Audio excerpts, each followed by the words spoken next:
Welcome everybody. Thank you all for coming. It is so lovely to see such an array of familiar faces from the past and the present, and all here to celebrate the amazing achievement of this incredible woman here. Can't thank you enough for coming. It's just lovely. So anyway, my name is John Rayner. I've been given the great honour of introducing our author for today. I will be brief. First, I would like to pay my respects to the custodians of the land we stand on, the land of the Kaurna people. I wish to pay my respects to the elders past, present and future, and pay my respects to every Kaurna person. I would also like to pay my respects to every single First Nations person. Now, before I get into the nuts and bolts of what I want to say, there's some people here that I'd like to thank who helped set up today and have sort of been part of our guest commando team getting things organised for today.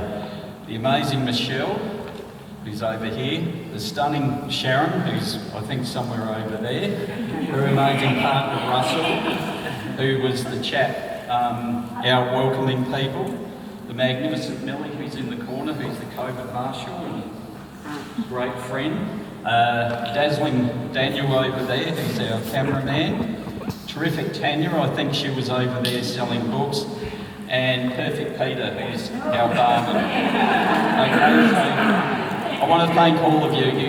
You like family, you know we love you, and we like to thank you for how you've helped us out, especially for today. Now, to say I'm proud of this amazing woman would be the understatement of the century. I have known Tina now for almost 40 years. We've been married since 1984. If there is one certain fact I know about Tina, is that when she sets her mind to a task, she attacks it with an Amazonian strength, determination and grit. This is so very true. Sorry about this.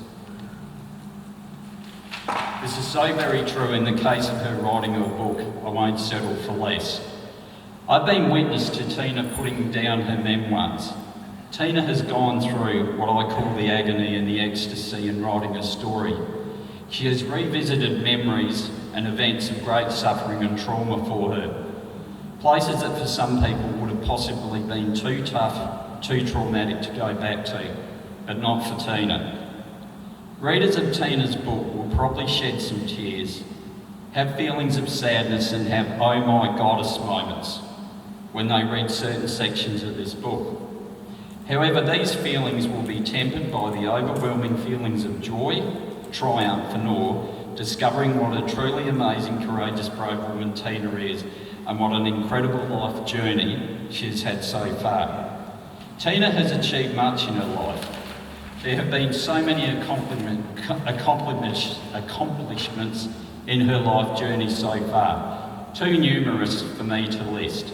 She has embraced life with gusto and with both hands, and she continues to seek out new challenges. You think you know Tina, you ain't seen nothing yet. Above all, this is a story of Tina the survivor. Now, time to introduce the star of today's proceedings. It gives me the greatest privilege and honour to introduce the author of this amazing book, Tina Rosalina Namow.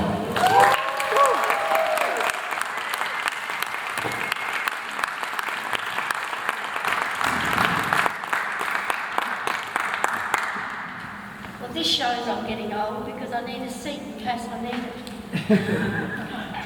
I don't know if the old limbs will be able to hold me as long as I'm going to talk. I'll try not to bore you, Tom. Okay. Well, first I want to say, God, I even have to have reading glasses now. It sucks. So I just want to say to everyone, is that okay, that level? Yep. I just want to say to everyone, thank you so much for coming. It means a real lot to me. And a lot of you people are in the book, actually. You'll be surprised. I mentioned an awful lot of people. Okay, so I guess the first thing I want to do is also pay my respects to the Kaurna people and the First Nations people and their elders and ancestors on whose land we stand upon, and we often forget about that. Now, I'm so happy to have my launch here. Why? Because This was first created by women artists Roxy Bent, Ollie Black and Margie Fisher. And they started the Vitalstatistix National Women's Theatre in 1984. So I felt really privileged to be here today. I've also performed here a couple of times in my youth. Now, I really want to say that I want to thank the director, Emma Webb, who is the director here of Vitals, and the manager, the production manager, Emma O'Neill. She was so supportive. She got all the chairs out for me, got everything ready, so I'm very fortunate. I would never thought I'd be standing in front of you 13 years later to write this book. But I started a journey travelling around Australia for 4 years in 2006. And in 2008, when I hit Darwin, I thought, I'm going to write this book. I need to write this book. So it took me a long time because we had to stop and start all the time because we're travelling around Australia. Plus there was also some events that I'd very cleverly ignored for many years and had to deal with them. So it took me a while to just pace myself, if that makes sense. I contacted many publishers, by the way, in 2020. And that was the worst time because COVID was so bad then, and a lot of them had got rid of staff and they weren't taking any manuscripts, so the time couldn't have been worse. And so they said, oh, well, maybe we'll see you, we could look at it in 2021, late 21 or 22. And Spinifex publisher said to me, oh, I'm really interested in your book, but we won't be able to even concede to look at it until late 2021 or 22, and it wouldn't be published till 23. I thought, to hell with that, I'll be dead by then. And I'm an impatient person. So what I did was, I decided I was going to publish it myself. And I have to say that I have really been so lucky and grateful because the publishers, Green Hill Publishers at Port Adelaide have bent over backwards to help me. And I'm so glad I did it on my terms. Because if I got a publisher, being an unknown author, that means they would have had some control over how the book looked and also the copyright, because who am I? I'm no one. So I couldn't bargain. But when I went to Green Hill Publishers, I could do what I wanted and say what I wanted. So David Walters over there is just there. If you want to publish a book, I would highly recommend it because they are fantastic publishers and they make it. No, but they were so supportive of me because I can be a pain in the arse sometimes when I want things done and I want them done now. So they were fantastic. It was a pleasure. Thank you, darling. Now, what's this book about? Many, many things. I'm trying not to ramble it on too long.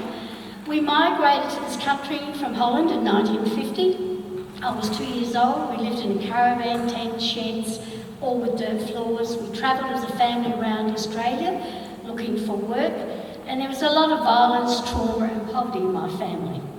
We often lived without any electricity or running water, and there are some sad stories about my youth, but it's not graphic because I've never seen myself as a victim. I've always been a survivor, and I keep moving on in my life, looking for the next adventure. My theory is that life's too short to be stuck in misery. I talk about witnessing much racism and xenophobia growing up because we were migrant families. I have many examples of being involved and witnessing this in the book, and I learned very quickly that life was not fair, that social justice was usually only for the rich white people. I was 15 years old when I was supporting myself, and I made some incredible stupid mistakes, and I'm the first to admit that. Whoops. I had some pretty awful relationships, but I never stayed too long because I always had this philosophy. Don't ask me where I got it from, but I knew there had to be a better life than what I'd had, and I just kept looking. I would have a go at anything, and to my shame, I have to admit that in the 60s I was a go-go dancer at a place called Big Daddy's in Adelaide. God forbid, a feminist. But I thought I was really cool at the time. I mean, I was a lot thinner and younger then. but but I thought it was so great dancing in these bloody cages. Anyway, so then the turning point happened when I discovered Women's Liberation Centre. Now that was in Law Court in Adelaide, and that is when I exploded into the world in 1975, and I was a very, very angry women liberationist. Why? Because these women articulated what I had felt for so long, but I never knew how to express. I had a child, Tyson, and became a single mum in my 20s, and it became a pretty stressful period. I was working part-time, studying full-time, I was in bands, and I became a very strong political activist.